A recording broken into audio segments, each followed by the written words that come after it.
Yo, what's going on, guys? It's your boy, Atypical Security Guard. Today, we're going to be talking about the absolute best knife that I never knew I had. Guys, we've all seen the movie, right? Where the guy or the girl, they're in high school, they're in college, and they want to date the popular person, right? They do everything they can to get the attention of this popular person, to make themselves attractive to this popular person. And during the entire movie, there's a best friend. It's either the female best friend or the guy best friend, depending on the situation, right?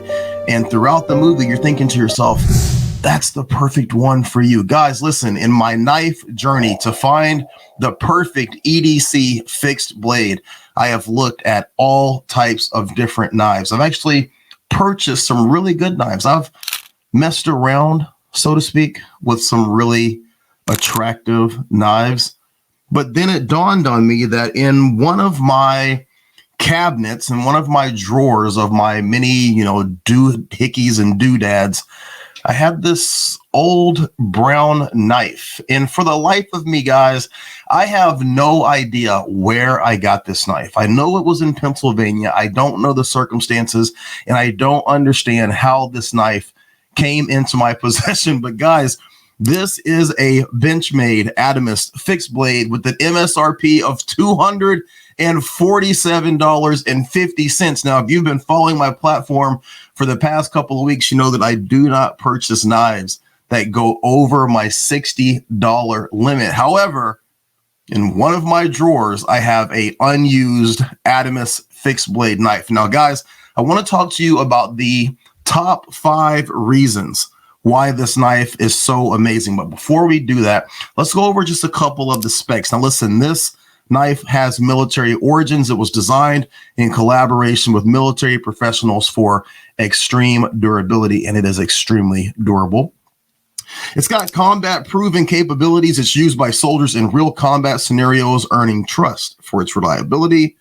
And the sheath adaptability. The sheath is designed to accommodate various carrying options, enhancing versatility. Now, I do remember when I first got this, that there was all of these straps and attachments.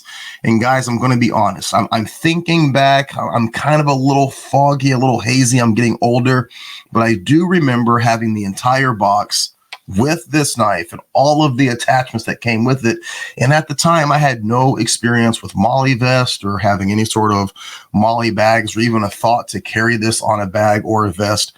And so I threw them away. Yes, I admit it. I threw them away. So let's get to the top 5 pros of this knife, because it is an amazing knife. And right into number 5. Number 5 is that this knife is absolutely sharp as shit. I have actually cut myself on this thing at least 2 times, just picking it up, moving it around, and mostly on the outer scales here. I have no idea what you would call that type of blade cut, but that is extremely sharp. It's very, very sharp on both sides. Number 4 is the sheath. The sheath is top notch. Now, I have ordered a couple of Smith & Wesson knives. I have a SOG knife. I think I have 2 of the SOG knives, actually. A couple of Civivi.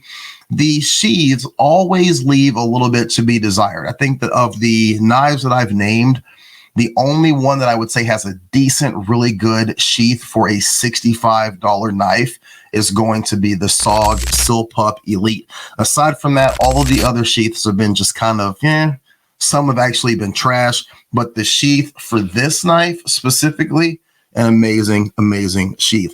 Number 3 is going to be the long handle. I pocket carry my knives. So having this in my pocket, 2 things need to be available. It needs to be long enough that it's seen so that it can classify as open carry. And then number 2, it needs to be long enough for me to be able to get a really good purchase, regardless of the situation that I'm in, regardless of what kind of dynamics are happening, so that I can get my hand on that knife and get that knife into the fight. This totally fits the bill, as the handle itself is about the same length as the blade. Speaking of the blade, it's a dual blade surface, cutting surface on the front and the back, or the top and the bottom, depending on how you're looking at it. That, to me, very important. Someone trying to stop the striking motion or the slicing motion of a blade more than likely is going to grab the blade or attempt to grab the blade. So for me, one of the great benefits of this knife, and the more that I've thought about it, the more that I've like looked into the defensive aspect of carrying a knife to begin with, seeing that it has a dual cutting surface, I likey. And number one, guys, it's the quality. I mean, as much as I want to always stick by my laurels or my boundaries and say, look, you can find really good knives at a cheaper price. And I'm going to do a review on the SOG Seal Elite. I think that's a great knife, a very comparable knife. But in terms of the build of this knife, there is just no comparison. You can totally tell a huge difference in the weight of the knife, the balance of the knife, the sharpness right out of the box. Everything about it. It feels so robust and it feels so strong. Like when you're holding it, it's starting to get a little erotic over here. Sorry, but when you're holding it in your hand, you can feel the strength pulsating throughout the handle. No, it's a good knife, guys. You can really tell that it's well built. It's very robust. It's a solid knife. Now, I, again, for the life of me, have no idea how this knife came into my possession. I know that I've had it for at least 10 years, maybe a little bit less than that, but I cannot remember how I got it. However, after wearing it for the past couple of days, throwing a little goon tape around the handle, I've seen online where you can purchase these like aftermarket scales. I don't think I'm going to do that. I think I'm going to leave it exactly the way it is. And, every now and then change this out with a different color, change it out with a different, type of tape. But I like the way that it feels. I like the way that it handles. I think it's a dope knife. And, you're going to probably find 100,000 better reviews than what I can give you. But just as somebody who has found this knife just in my collection, never having carried it, never having used it in relation to what I have right now, it is a great knife. It reminds me of those movies where the best kept secret was right there next to that person. It's like, man, you should have been going after that girl the whole time. And that's how I feel about this knife. I have been looking for great knives, and this thing has been sitting in a drawer, absolutely unused for years. So give me your thoughts on what you think about the Benchmade Adamas, and give me your thoughts on what you think is a great knife for you. For you, it doesn't have to be a great knife for me. What's a great knife for you? What are you rocking? What are you carrying? How are you carrying it? And what do you like about it? Also, please remember to like, share, and subscribe this video, and subscribe to this channel if you haven't already. All right, you guys take care. Be great.